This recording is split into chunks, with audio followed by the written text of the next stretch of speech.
நம்ம எல்லாரும் கிரிக்கெட் மேட்ச்ல ஸ்கோர் போர்டை ரொம்ப ஆர்வமா பார்ப்போம் இல்லையா? Runs, wickets. ஆனா இதுக்கெல்லாம் பின்னாடி நமக்கு தெரியாமலே இன்னொரு பெரிய ஆட்டம் நடந்துட்டு இருக்கு. நம்ம பார்க்காத, ஆனா நம்ம ஒவ்வொருத்தரையும் பாதிக்கிற ஒரு ஆட்டம். வாங்க, அத பத்தி தான் இப்ப நம்ம விரிவா பார்க்க போறோம். இந்த நம்பரை பாருங்க, 62 கோடி. 2024 ஐபிஎல் சீசன்ல ஒரே ஒரு ஓடிடி பிளாட்ஃபார்ம்ல மட்டும் இத்தனை கோடி பேர் மேட்ச் பார்த்திருக்காங்க. யோசிச்சு பாருங்க, இது எவ்வளோ பெரிய ஒரு நம்பர்னு. நம்மளோட கவனம் மொத்தமா எங்க குவிஞ்சிருக்குங்கிறதுக்கு இதை விட ஒரு பெரிய சாட்சி தேவையா? சரி, அந்த 62 கோடி பேர் அவங்க எவ்வளோ நேரம் பார்த்திருப்பாங்கன்னு நினைக்கிறீங்க? மொத்தம் 35,000 கோடி நிமிடங்கள். ஆமா, 350 பில்லியன் மினிட்ஸ். இந்த நேரத்தெல்லாம் ஒன்னா சேர்த்தா அது நம்ம கற்பனைக்கே எட்டாத ஒரு கணக்கு. அவ்வளோ நேரத்தை நம்ம ஸ்கிரீனுக்கு முன்னாடி செலவு பண்ணிருக்கோம். இன்னும் கொஞ்சம் டீப்பா போனா இதுல ஒவ்வொருத்தரும் ஆவரேஜா 75 நிமிஷம், அதாவது 1 மணி நேரத்துக்கு மேல தொடர்ந்து ஒரு மேட்சை பார்த்திருக்காங்க. இது ஏதோ சும்மா 2 நிமிஷம் பார்த்துட்டு போற விஷயம் இல்ல. இது ஒரு ஆழமான தொடர்ச்சியான ஈடுபாடு நம்மள கட்டி போட்டு வச்சிருக்கு. அப்போ இங்கதான் முக்கியமான கேள்வி வருது. கிரவுண்ட்ல நடக்கிற மேட்ச்ல ஒரு டீம் ஜெயிக்கும் தோக்கும், அது ஓகே. ஆனா நம்ம கவனத்தை வச்சு நடக்கிற இந்த பெரிய ஆட்டத்துல உண்மையிலே ஜெயிக்கிறது யாரு? நாமளா, இல்ல நம்மளை இப்படி பார்க்க வைக்கிற இந்த சிஸ்டமா? வாங்க, நம்ம முதல் பாகத்துக்குள்ள போகலாம். உட்கட்டமைப்பின் பொறி, அதாவது இந்த இன்ஃப்ராஸ்ட்ரக்சர் ட்ராப்.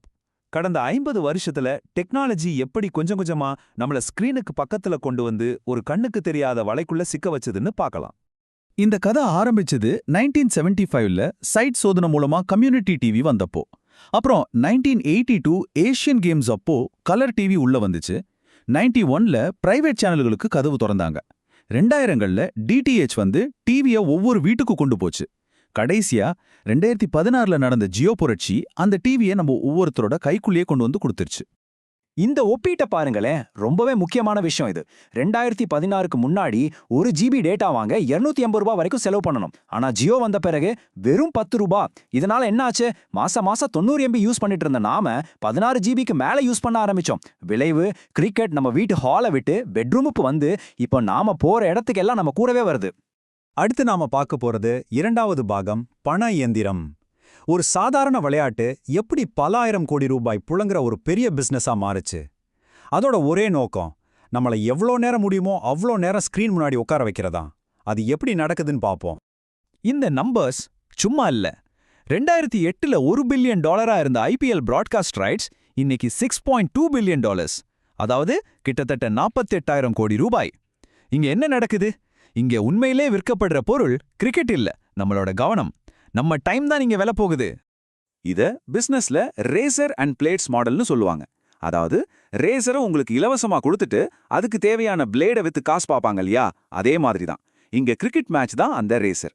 அதை நமக்கு இலவசமா ஸ்ட்ரீம் பண்றாங்க. ஆனா அதுக்கு பின்னால டேட்டா பேக், சப்ஸ்கிரிப்ஷன்னு பல பிளேடுகளை வித்து அதுல தான் பெரிய லாபம் பார்க்கறாங்க. T20 மேட்ச் சீக்கிரம் முடிஞ்சிரும்னு நம்ம நினைக்கிறோம். ஆனா அந்த ஒளிபரப்பு கவனிச்சு பாருங்க, நம்மள முடிஞ்ச வரைக்கும் கட்டி போடுற மாதிரி தான் டிசைன் பண்ணிருக்காங்க. நடுவுல வர்ற ஸ்ட்ராட்டஜிக் டைம் அவுட் எல்லாம் வேற ஒன்றும் இல்ல, விளம்பரத்துக்கான டைம் அவுட் தான்.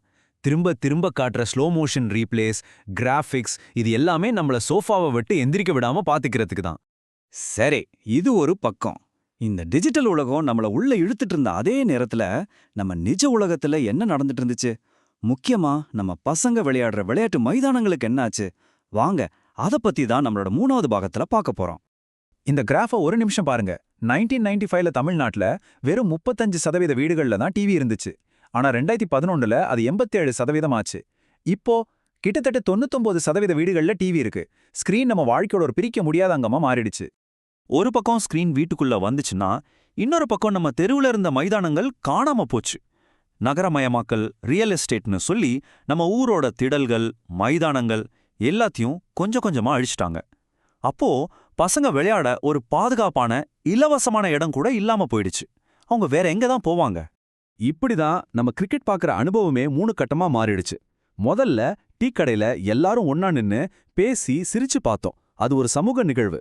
அப்புறம் வீட்டுக்குள்ள குடும்பத்தோட ஹால்ல உட்காந்து பார்த்தோம்.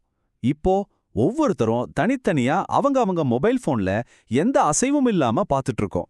ஒரு ஆக்டிவான சமூக நிகழ்வு இப்போ ஒரு தனிமையான உட்கார்ந்த இடத்துல செய்யற வேலையா மாறிடுச்சு. ஓகே, இதனாலெல்லாம் என்ன விளைவு? வாங்க நம்ம 4வது பாகத்துக்கு போவோம். சுகாதார ஸ்கோர் போர்டு. கிரிக்கெட் ஸ்கோரை விடுங்க, நம்ம ஆரோக்கியத்தோட ஸ்கோர் என்ன சொல்லுது? இந்த புது வாழ்க்கை முறையால நம்ம உடம்புக்கு என்ன ஆகுதுன்னு பார்ப்போம். இந்த டேட்டா உண்மையிலே ரொம்ப அதிர்ச்சியா இருக்கு. தமிழ்நாட்டுல மிடில் ஸ்கூல் படிக்கிற பசங்கள்ல பாதிக்கு மேல, அதாவது 52.5% பேர் ஒரு நாளைக்கு 2 மணி நேரத்துக்கும் அதிகமா ஸ்கிரீன் முன்னாடி தான் இருக்காங்க. ஆனா WHO சொல்ற மினிமம் 1 மணி நேரம் உடற்பயிற்சியை செய்யறது வெறும் 31.7% பசங்க தான். வித்தியாசம் எவ்வளோ பெருசு பாருங்க. அடுத்தது பாருங்க, 65%. சென்னையில இருக்கிற டீனேஜர்ஸ் ஸ்கூல் டைம் போக அவங்க முழிச்சிருக்கிற நேரத்துல 65% நேரத்தை எந்த ஒரு உடல் அசைவும் இல்லாம உட்கார்ந்து தான் கழிக்கிறாங்க. இது ஒரு டிஃபால்ட் செட்டிங் மாதிரி அவங்க வாழ்க்கையில மாறிடுச்சு. அப்போ நம்ம புரிஞ்சுக்க வேண்டிய முக்கியமான விஷயம் இதுதான். இது பசங்க வேணும்னே போனை நோண்டுற விஷயம் மட்டும் இல்ல. இது ஒரு 2 பக்க தாக்குதல். வெளியில விளையாட சேஃபான இடங்கள் இல்லைங்கிறது அவங்கள வீட்டுக்குள்ள தள்ளுது. வீட்டுக்குள்ள வந்தா போன்ல இருக்கிற ஆப்ஸ் அவங்கள உள்ள இழுத்து வெளிய போக விடாம கட்டி போடுது. சரி, இப்ப நம்ம 5வது பாகத்துக்கு வந்திருக்கோம், அமைப்பின் வலை. நாம இதுவரைக்கும் பார்த்த டெக்னாலஜி, பணம், இடப்பற்றாக்குறை, ஆரோக்கியம், இது எல்லாமே தனித்தனி பிரச்சனை கிடையாது. இது எல்லாமே ஒன்னோட ஒன்னு பிணைஞ்சு ஒரு பெரிய சக்தி வாய்ந்த சிஸ்டமா வேலை செய்யுது. அது என்னன்னு பார்ப்போம். இந்த சிஸ்டம் 4 விதமான சுழற்சிகள் மூலமா தன்னைத்தானே இன்னும் வலுவாக்கிக்குது. 1, டெக்னாலஜி. நல்ல ஸ்கிரீன் வந்தா நம்ம நிறைய பார்ப்போம், அதனால இன்னும் நல்ல ஸ்கிரீன் தயாரிப்பாங்க. 2, பணம். டேட்டாவுக்கு காசு போட்டோமேன்னு அந்த காசுக்கு ஒர்த்தா பார்க்கணும்னு நினைப்போம். 3, இடம். விளையாட இடம் இல்லாததால ஸ்கிரீன் பார்க்குறோம், இதனால மைதானங்களோட தேவையே இல்லாம போகுது. 4, சமூகம். எல்லாரும் மேட்ச் பார்க்கறாங்க, நாமளும் பார்க்கலன்னா எப்படின்னு ஒரு ப்ரெஷர். இது ஒரு முடிவே இல்லாத வலை மாதிரி நம்மள சுத்தி பிணைஞ்சிருக்கு. சரி, இவ்ளோ பிரச்சனைகள் இருக்கு. இத கேட்டு பயப்பட தேவையில்ல. பிரச்சனைய சரியா புரிஞ்சுக்கிட்டாலே பாதி தீர்வு கிடைச்ச மாதிரி தான். இப்போ இந்த சிஸ்டத்தோட விதிகளை மாத்த நம்மளோட அடுத்த மூவ் என்னவா இருக்கணும்? தீர்வுகளை நோக்கி போகலாம். இங்கே சில சிஸ்டமிக் சொல்யூஷன்ஸ் இருக்கு. உதாரணத்துக்கு, புதுசா கட்டுற எல்லா அபார்ட்மெண்ட்லயும் விளையாட்டு மைதானம் கண்டிப்பா இருக்கணும்னு சட்டம் கொண்டு வரலாம். நம்ம பார்க்குற ஸ்ட்ரீமிங் ஆப்ஸ்லயே கொஞ்ச நேரம் எழுந்து நடங்கன்னு சின்னதா ஒரு நோட்டிஃபிகேஷன் கொடுக்கலாம். விளம்பரங்களுக்கு ஒரு சின்ன வரி விதிச்சு அந்த பணத்தை வச்சு பொது மைதானங்களை உருவாக்கலாம். பள்ளிக்கூடங்கள்ல பிடி பீரியட ஒரு முக்கியமான பாடமா மாத்தலாம். அப்புறம் பெரிய ஸ்கிரீன்ல மேட்ச் போடும்போது பக்கத்திலே சின்னதா விளையாடவும் ஏற்பாடு பண்ணலாம். இறுதியா, இந்த முழு பகுப்பாய்வோட முக்கியமான கேள்வியை நாம நமக்குள்ளேயே கேட்டுக்கலாம். நாம எல்லாரும் கிரிக்கெட் பார்க்கறோம், ரசிக்கிறோம், கொண்டாடுறோம், எல்லாம் சரிதான். ஆனா நாம கிரிக்கெட் விளையாடுறோமா? இந்த கேள்விக்கு நம்ம சொல்ற பதில்ல தான் நம்மளோட அடுத்த தலைமுறையோட ஆரோக்கியமே அடங்கியிருக்கு.